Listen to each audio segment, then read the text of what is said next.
जिन्होंने जाना है, शब्दों से नहीं, शास्त्रों से नहीं, वरन जीवन से ही जीकर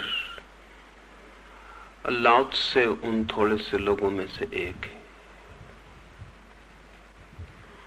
और जिन्होंने केवल जाना ही नहीं है, वरन जनाने की भी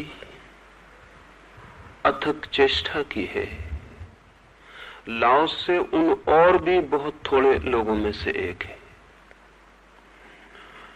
लेकिन जिन्होंने भी जाना है और जिन्होंने भी दूसरों को जनाने की कोशिश की है, उनका प्राथमिक अनुभव यही है कि जो कहा जा सकता है वो सत्य नहीं है। जो वाणी का आकार ले सकता है, आकार लेते ही अपनी निराकार सत्ता को अनिवार्यतया खो देता है। जैसे कोई आकाश को चित्रित करे तो आकाश कभी भी चित्रित नहीं होगा।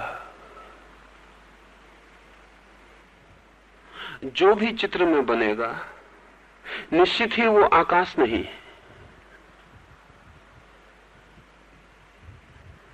आकाश तो वो है जो सबको घेरे हुए है। चित्र तो किसी को भी नहीं घेर पाएगा। चित्र तो स्वयं ही आकाश से घिरा हुआ है। तो चित्र में बना हुआ जैसा आकाश होगा, ऐसे ही शब्द में बना हुआ सत्य होगा। ना तो चित्र में बने आकाश में पक्षी उड़ सकेगा, न चित्र में बने आकाश में सूरज निकलेगा, न रात तारे दिखाई पड़ेंगे। चित्र का आकाश तो होगा मृत। कहने को ही आकाश होगा, नाम ही भर आकाश होगा। आकाश के होने की कोई संभावना चित्र में नहीं है। जो भी सत्य को कहने चलेगा, उसे पहले ही कदम पर जो बड़ी से बड़ी कठिनाई खड़ी हो जाती है वो ये कि शब्द में डालते ही सत्य असत्य हो जाता है। ऐसा हो जाता है जैसा वो नहीं है, और जो कहना चाहा था वो अनकहा रह जाता है, और जो नहीं कहना चाहा था वो मुखर हो जाता है। ताओ से अपनी पहली पंक्ति में इसी बात से शुरू करता है।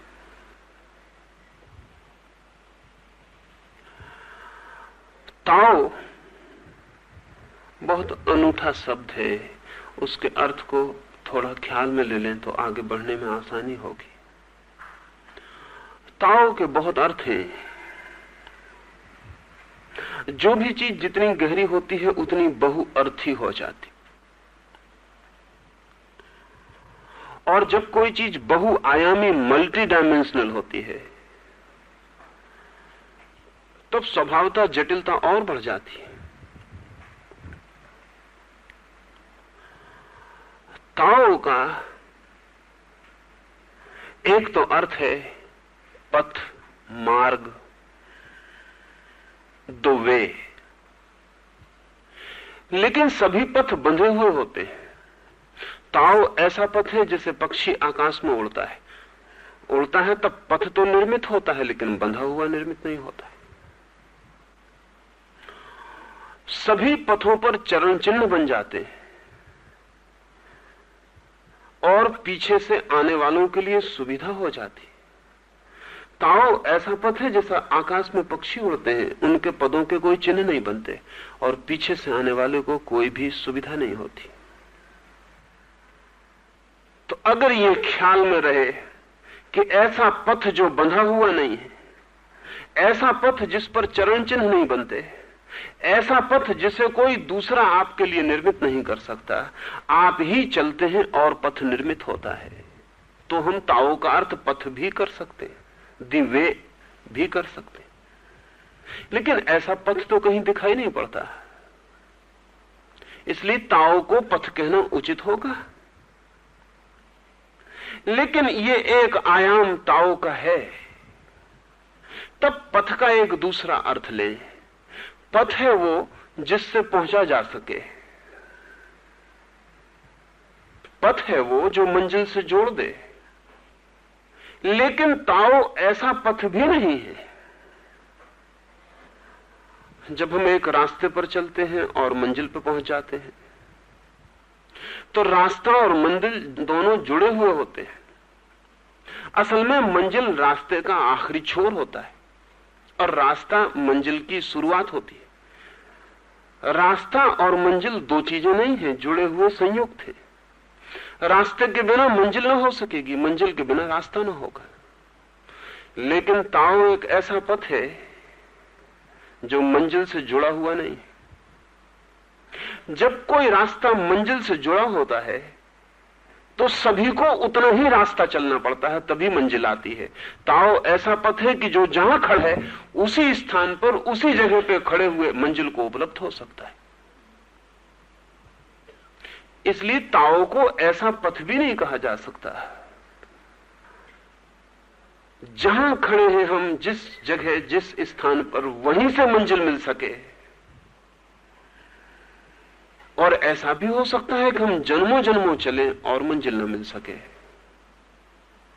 तो ताओ जरूर किसी और तरह का पथ है। इसलिए एक तो पथ का अर्थ है कहीं गहरे में, लेकिन बहुत सी शर्तों के साथ। दूसरा ताओ का अर्थ है धर्म, लेकिन धर्म का अर्थ मजहब नहीं, रिलीजन नहीं। धर्म का वही अर्थ जो पुरातनतम ऋषियों ने लिया है। धर्म का अर्थ होता है वो नियम जो सभी को धारण किए हुए। जीवन जहां भी है उसे धारण करने वाला जो आत्यंतिक नियम, दी अल्टीमेट लॉ, वो जो आखिरी कानून है वो। तो ताओ धर्म है, मजहब के अर्थों में नहीं, इस्लाम और हिंदू और जैन और बौद्ध और सिख के अर्थों में नहीं। जीवन का परम नियम धर्म है, जीवन के शाश्वत नियम के अर्थ में। लेकिन सभी नियम सीमित होते हैं।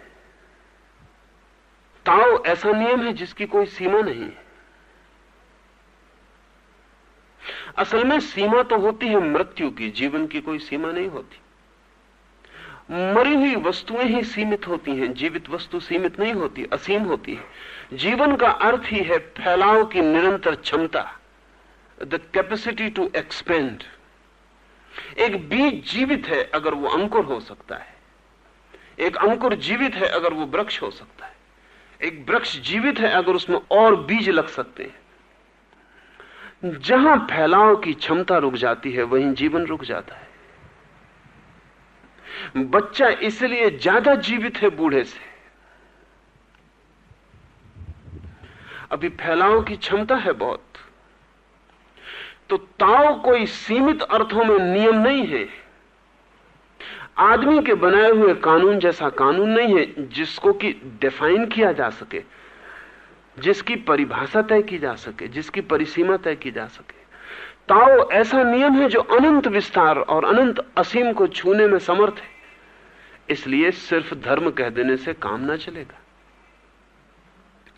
एक और शब्द है ऋषियों ने उपयोग किया, वो शायद और भी निकट है ताओ के। वो शब्द है ऋत, जिससे ऋतु बना है। वेद ऋत की चर्चा करते हैं, वो ताओ की चर्चा है। ऋत का अर्थ होता है, ऋतुओं से समझें तो आसानी हो जाएगी।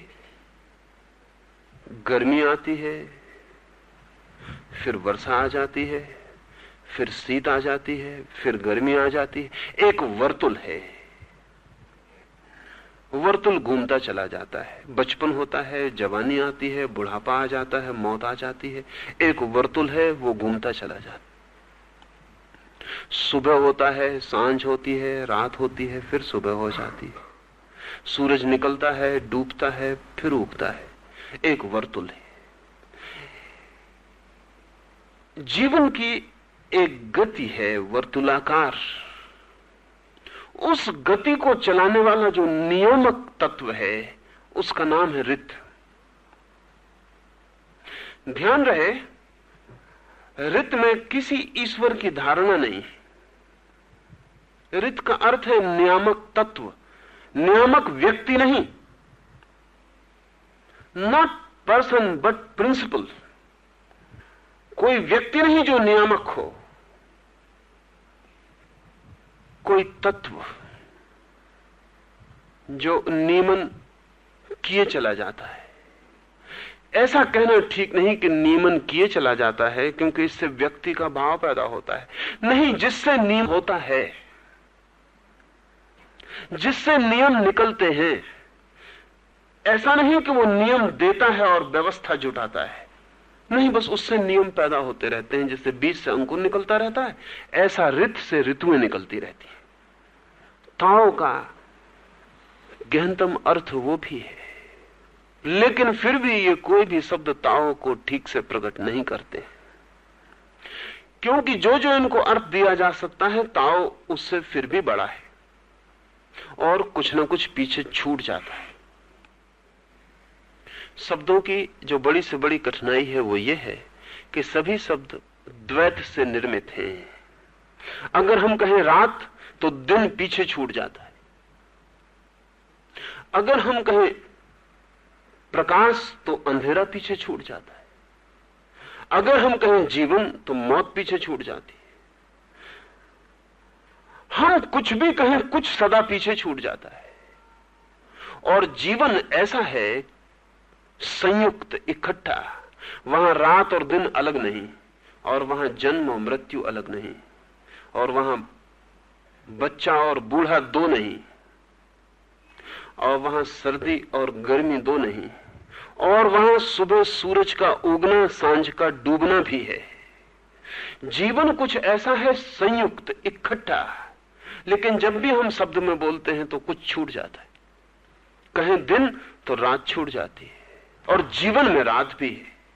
तो अगर हम कहें कोई भी एक शब्द, ये है ताओ, ये है मार्ग, ये है धर्म, ये है रित, बस हमारे कहते ही कुछ पीछे छूट जाता है।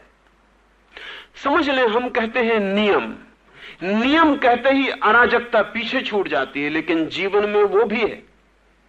नियम कहते ही वो जो अनार्किक